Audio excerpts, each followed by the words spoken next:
Bonjour, bienvenue pour une nouvelle Minute BD. Aujourd'hui, je vais vous présenter Azur Asphalt aux éditions Gallimard de Sylvain Bordesoul.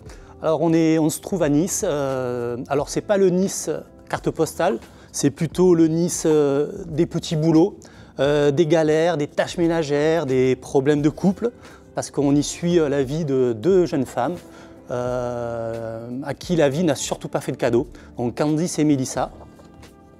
Un récit à la fois intimiste, touchant, sous le soleil donc, de la Côte d'Azur, une sorte de striptease en bande dessinée. Et là, il y a aussi l'importance des couleurs pour bien traduire l'ambiance de la ville,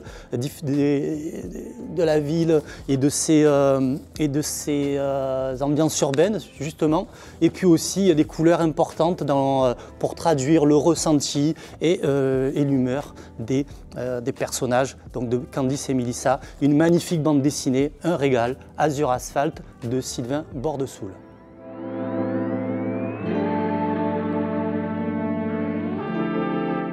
Le Grand Autre de Ludovic de Berme aux éditions Cornelius. Alors ce n'est pas du tout une nouveauté, c'est une bande dessinée qui a été éditée donc, par les éditions Cornelius, je pense que c'était 2008-2009.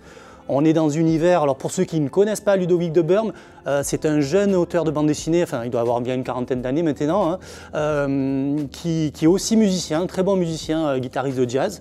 Je vous encourage à voir un petit peu, à écouter son univers musical. En ce qui concerne son univers graphique, on est entre le rêve et la réalité. On est avec des anges déchus, des enfants à jambes de titane, des oiseaux à tête humaine. C'est un chef-d'œuvre complètement détraqué et très bouleversant. On passe des ténèbres à la lumière. Une bande dessinée qui explore aussi le pulsionnel et l'animalité de chacun. Le Grand Autre de Ludovic de Berme, ça dépasse le cadre de la bande dessinée. Magnifique.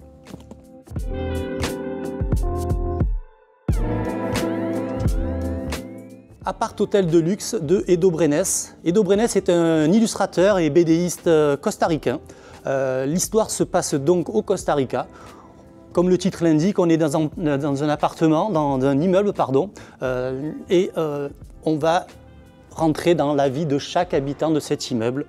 Un des voisins entend que l'eau coule anormalement et depuis des jours dans l'appartement du dessous. Et ce petit détail-là est un prétexte pour Edo Brenes à développer tous ces personnages très attachants. C'est une BD chorale, donc avec plusieurs histoires qui s'entremêlent. On est dans le quotidien, on est dans la tolérance, on est dans le poids aussi de la religion dans la société. Edo Brenes adore explorer la condition humaine et surtout ses aspects psychologiques. Une bande dessinée donc éditée chez La Boîte à Bulles.